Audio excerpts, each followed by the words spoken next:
Ավանեսյանն դուք Facebook-ում արշավ եք սկսել, փորձում եք մարդկանց տեղեկացնել ապահովագրության մասին, թափաթեթի, բայց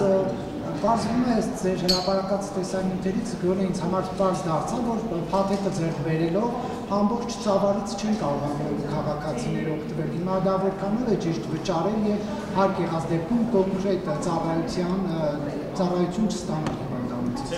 Տեսեք, այսօր էլ ընդհանրապես ապահովագրական փաթեթները իրենք որոշակի ծառայությունների շրջանակ են ծածկում եւ որևէ համակարգ չի կարող որևէ ծառայություններ բաց չթողնել։ Մեզ համար շատ կարևոր է, որ հստակ լինի, թե որ ծառայություններն են փաթեթի մեջ ներառվելու եւ այո, ճիշտ եք ասում, հանրային իրազեկման մասը մենք եւս շատ կարևորում ենք, որ ամեն ինչ լինի թափանցիկ եւ հասկանալի,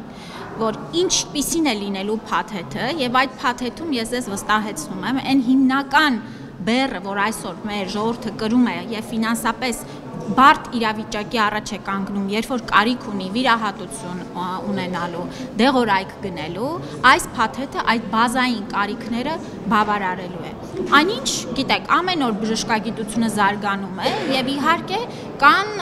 կլինեն ծառայություններ, որոնք որ այս ապահովագրական փաթեթից դուրս կլինեն եւ սա կլինի հենց մասնավոր ապահովագրական ընկերությունների համար կարևոր դաշտ փակելու այդ հավելյալ ցանկությունները, ծառայությունները եւ այլն եւ այլն։ Նարեկ ջան, եւ հարցին էլ ես օրինակ էի բերել, բայց կարծեմ մի փոքր շփոթություն կար, տպավորություն ստեղծեց, որ միայն այդ օրինակներն են, որ փակվելու են, դրանից դուրս բան չի փակվելու։ Ոչ, հստակ լինելու է ցանկ ծառայությունների եւ այդ ծառայությունները արդեն ներառված լինելով փաթեթի մեջ ապահովագրության կողմից փոխհատուցվելու են։ Դե գիտեք, որ աշխատանքները ընթանում են, թե ազգային ժողովում ենք ունեցել վերջին 2 շաբաթվա ընթացքում երևի 4 հանդիպում ենք ունեցել մեր ազգային ժողովի գործընկերների հետ, առաջիկայում էլ կունենանք եւս 1-2-ը եւ կառավարությունում ուրեմն արդեն այսպես նրանց հետ էլ ամբողջացնելուց հետո մեր դիտարկումն է, որ պիտի մտնի կառավարության նիստ։ Ինչու է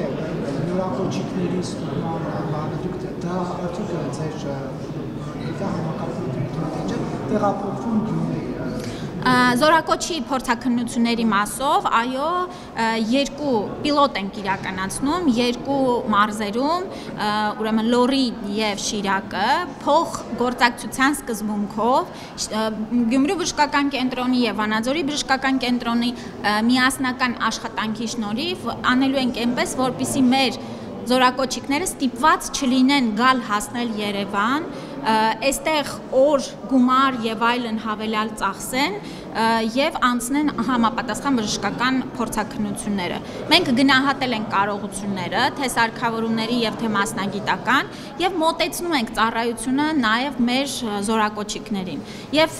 հաջող ընթացքի պարագայում, այս 2 մարզի ապակենտրոնացման պարագայում նաեւ հետագայում կտեսնենք արդեն ընդհանուր ինչպիսի փոփոխություններ կիրականացնենք։ Ես կարծում եմ սա շատ կարեւոր է։ Գիտեք ինչի, որտեվ շատերը անցնում են համակցված հետազոտություններ։ Պետք է առավոտ շուտ գալ, սոված լինել, մյուս հետազոտությունը մեկ այլ պահանջ է իրենից ներկայացնում եւ դրա համար մոտեցնել մարդուն իր բնակության վայրում այդ փորձաքննությունները անցնելը, ես կարծում եմ կարեւոր քայլ կլինի։ Բայց իհարկե լինելու ենք խստապահանջ եւ մենք անմիջական աշխատում ենք մեր բժշկական կենտրոնների հետ, որովհետեւ այստեղ բացի մասնագիտական գիտելիքներից շատ կարեւոր է նաեւ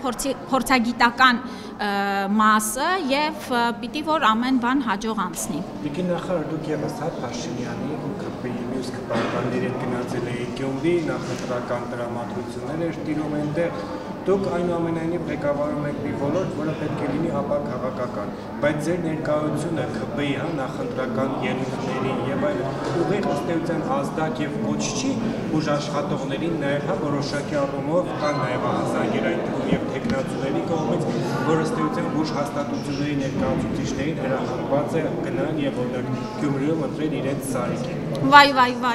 այդ անձինք ովքեր որ այդ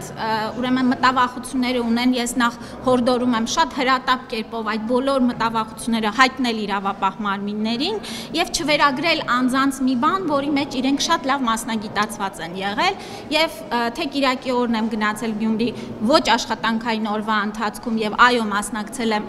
դրամահավաք հավաքի եւ կներեք նախարարը եւ կառավարությունը քաղաքական հենց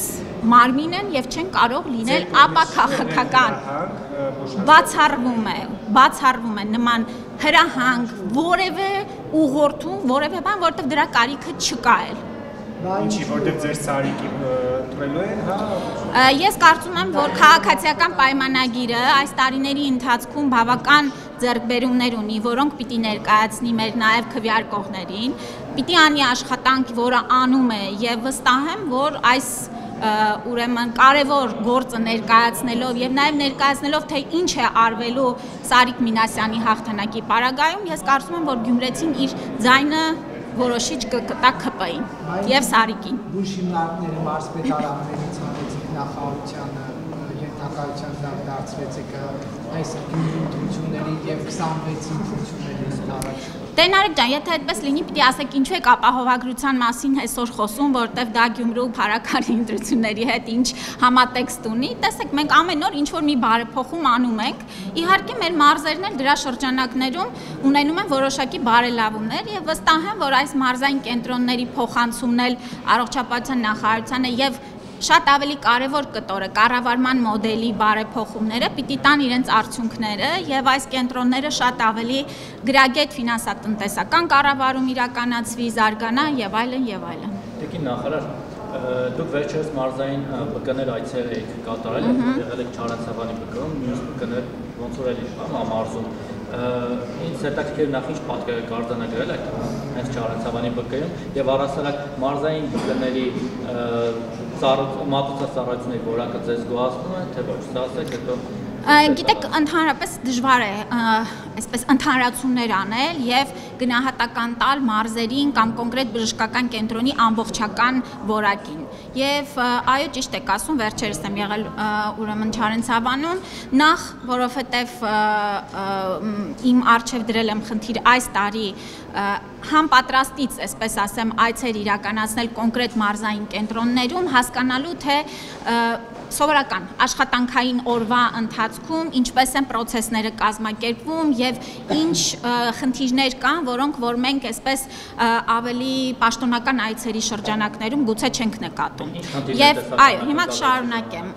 Եվ ուրեմն երկու նպատակ ուներ, նախ գիտեք, մեր կապիտալ ծախսերով այնտեղ իրականացված շինարարությունը արդեն ըստ էության ավարտվել է եւ ուզում էի հասկանալ այդ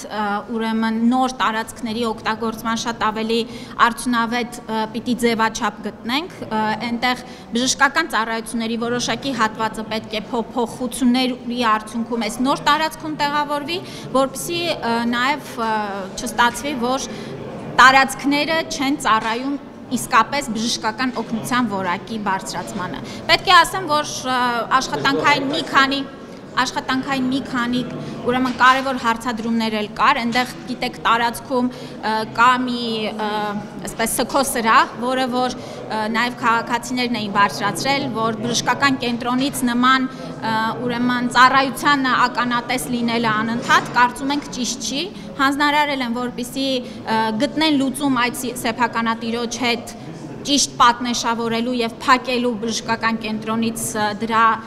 երևալը, էլի մի քանի աշխատանքային կոնկրետ խնդիրների մասով տվել եմ հանձնարարություններ եւ շարունակական հետեւելու ենք։ Որ սպասարկման որակն է, ինձ հետաքրքիր կներեք, որ անձնապես օրինակ վերեմ, բայց դուք ձեզ կամ ձեր հարազատին օրինակ կողորտեք մարզային որևէ ԲԿ լինի դա Չարենցավանը, Հրազդանը, Աշտարակը, Եղարդը, Սևանը, օրինակ սոնոգրաֆիա անցնելու։ Միանշանակ, այո, իհարկե կան ծառայություններ, այո, Վահե ջան։ Ես ձեզ օրինակ չէի տա, օրինակ Չարենցավանում կամ Հրազդանում սոնոգրաֆիա անցնել, որտեղ կամ ձեր հարազատին։ Ներողություն, որտեղ կարող է սոնոգրաֆիստը նայի եւ բարձի որ դուք օրինակ, գիտեմ, ելի կամ թող կամ լիարժ չունեք, բայց բնականաբար ունեք եւ նորմալ գործում եք։ Դա այդ բոլոր դեպքերն է եւ իմ հարազատը եւ ես պիտի առնչվենք նաեւ որպես Հայաստանի քաղաքացի եւ եթե կա խնդիր բարձրացնենք եւ լուծումներ պահանջենք։ Սա որպես քաղաքացի եմ ասում ձեր նշած հարցի կոնտեքստում։ Իսկ մյուս առումով, այո, ես կարծում եմ, որ այսօր մեր մարզային բժշկական կենտրոնները վերջին տարիներին շատ մեծ զարգացում են ապրել։ Եվ օրինակ, Գյումրու բժշկական կենտրոնը եւ Վանաձորի բժշկական կենտրոնը այսօր ստրոկ ծրագրի մի մաս է կազմում, որը բավականին բարձր ուրեմն հմտություններ, գիտելիքներ պահանջող ծառայություն է եւ ես հպարտ եմ դրա համար։ Հաջորդիվ, իհարկե այս գործընթացը շարունակական է եւ բժշկական օգնության որակից ես եթե վերցնենք, մենք Երևանն էլ չենք կարծում, որ հասել ենք մեր թիրախներին։ Իհարկե չենք հասել։ Եվ սա անընդհատ process է, որ եւ թե Երևանում, եւ մարզային կենտրոնների բուժօգնության որակը պիտի փոխվի։ Քննադատում են, որ մարզային բուժ կենտրոններում նորմալ մասնագետներ չկան, որովհետեւ նաեւ նախարարի թվերը հիմա չեմ հիշում հրամանի անունները, համարները, X2 հրաման, այդ հրամանների պատճառով նաև նորմալ վարձատրության մեխանիզմը չի դրված, որպեսզի կարողանան բարձրակարգ մասնագետներ բարձր աշխատավարձեր գտնել եւ տանել մարզերում աշխատելու։ Դրա համար, ասենք, չգիտեմ, մարդիկ կարող են օրինակ խատավի կամ կանաչի ծախող աշխատել ավելի հեշտ, քան ասենք վիրաբույժ որոշ բկներում կամ ասենք սոնոգրաֆիայի մեջ։ Ուրեմն մեր պետական քաղաքականությունն է, որ ծառայությունների ծավալը պետական պատվերով ընդլայնվի եւ դա առաջինը հենց շատ կարևոր է մարզային բժշկական կենտրոնների համար, որ հասանելիությունը բուժօգնության մեծանա, որտեղ մարզային մեր բնակչության համար ուրեմն վճարունակության խնդիրը շատ ավելի սուր է դրված, քան թե Երևանում, եւ սա օգնում է, որ ծավալը մեծանալու պարագայում վերանայվեն նաեւ աշխատավարձերը։ Եվ ես ձեզ վստահեցնում եմ, որ լավ կառավարման արդյունքում հնարավոր է հասնել նաեւ բուժ աշխատողների աշխատավարձերի վերանայման եւ մենք դրան շատ լավ օրինակներ ունենք հենց մարզային բժշկական կենտրոններում։ Կոնկրետ բժշկական կենտրոնը։ Այստեղ արդեն ձեր պատասխանատվությունը մեծանում է, չէ՞։ Այո, իհարկե։ Հիմա գուցե արդեն դուք պետք է լավ կառավարեք, որ այդ աշխատավարձերն էլ բարձր լինի, ոչ թե ՀԿ-ի տնօրենները։ Դե հարցը անտեղին է եւ կարծում եմ հենց դուք լավ կառավարում ում նկատում եք հիվանդանոցների տնօրենների թե նախարարության։ Բա ով է կառավարում հիվանդանոցը։ Բժշկական կենտրոնը ով է կառավարում, կոնկրետ կազմակերպություն ով է կառավարում։ Իրենք ուղղորդում են նաեւ նախարարություն ծիչեցող հրամաններով։ Իհարկե։ Դուք այդ հրամանները փոխում եք։ Եվ մենք էլ քաղաքականությունը շարունակաբար տանում են դրան, որպեսզի ավելի մեծ ռեսուրսներ ուղղվեն բժշկական կենտրոններ, սարքավորումներով հագեցվեն, որ ձեր ասած նույն բարձրակարգ մասնագետները կարողանան իրենց ուրեմն բժշկական գիտելիքներն ու հմտությունները ճիշտ կիրառեն։ Տիկին նախարար, լավ, դուք ամեն դեպքում այդ կադրային բազայի մասով ձեզ մտահոգություն մտահոգում, որ իսկապես կան բժիշկներ, որոնք չեն տիրապետում իրենց մասնագիտությանը։ Օրինակ ավտովթարից ծանր վիրավորված քաղաքացուն տանում են Հրազդանի բժշկական կենտրոն, ինձ այդպես են ասել, այսինքն զրպարտան կանգած չլինի, ես ուղիղ աշկովս չեմ տեսել, բայց ասացին, որ այդ մարդու մոտ լիարդը պատրված է եղել ավտովթարից, այդ մարդիկ բժիշկը Հրազդանում չեն տեսել, որ լիարդը պատրված, ուղարկել են Երևան, արդեն ուշ է եղել։ Ասել են գլուխն է։ Ձեր այս կոնկրետ, եթե կոնկրետ ունեք որոշակի դեպք, որի մասին բարձրացնում եք, պետք է տակ մեզ, մենք էլ կոնկրետ այդ մասերով զբաղվենք։ Տեսեք։ Ավելի վաղ աշտարակում էր նման դեպք եղել մի Դե գիտեք հիմա ինչ նման դեպք, ինչ դեպք, եթե կոնկրետ բժշկական կենտրոնը չունի տվյալ ծառայությունը մատուցելու ուրեմն աստիճանը, այո, պետք է ուղղորդի Երևան, բայց պիտի հասկանալ ձեր կոնկրետ դեպքն է։ Խնդրեմ տվեք կոնկրետ դեպքը, մենք կհետևենք։ Ես կխնդրեմ ընդհանրական գնահատականներ չտալ, այո, ինչպես բոլոր ոլորտներում են, մենք ունենք եւ շատ լավ մասնագետներ, եւ միջին մասնագետներ, եւ մասնագետներ, որոնք կարիք ունեն իրենց գիտելիքներն ու հմտությունները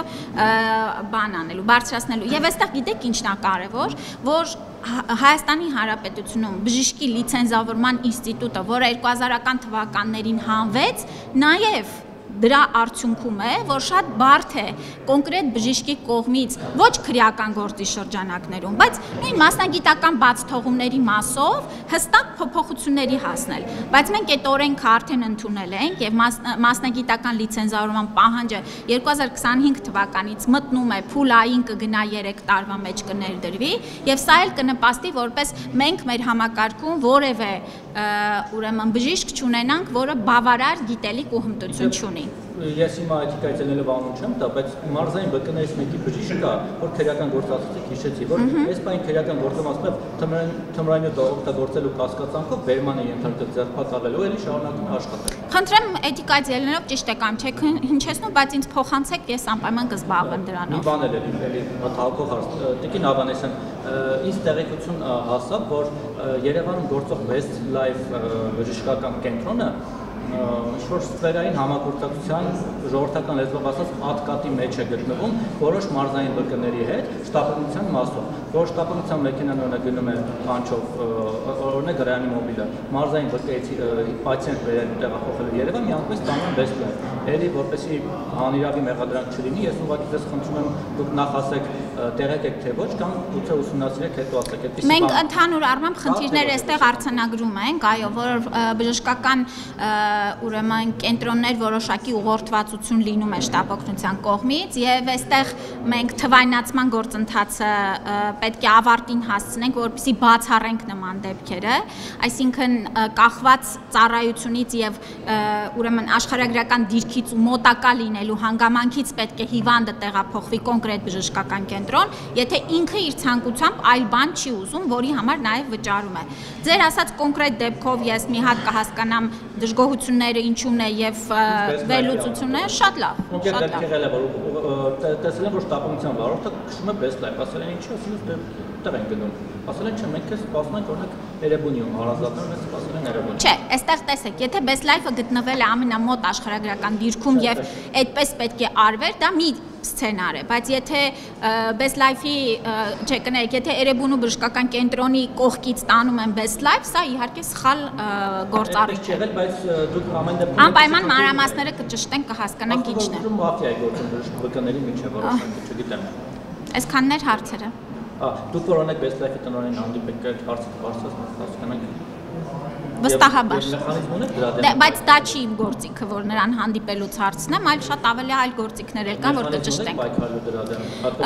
Միանշանակ, իհարկե, եւ մենք եւ մեր իրավապահ գործընկերները, տեսչական մարմինները միանշանակ միասնաբար պետք է այս բոլոր խնդիրները վերհանված հետեւողական գնանք հասկանանք ինչու՞ն է խնդիրը կա եւ եթե կա պատասխանատվության ենթարկվեն։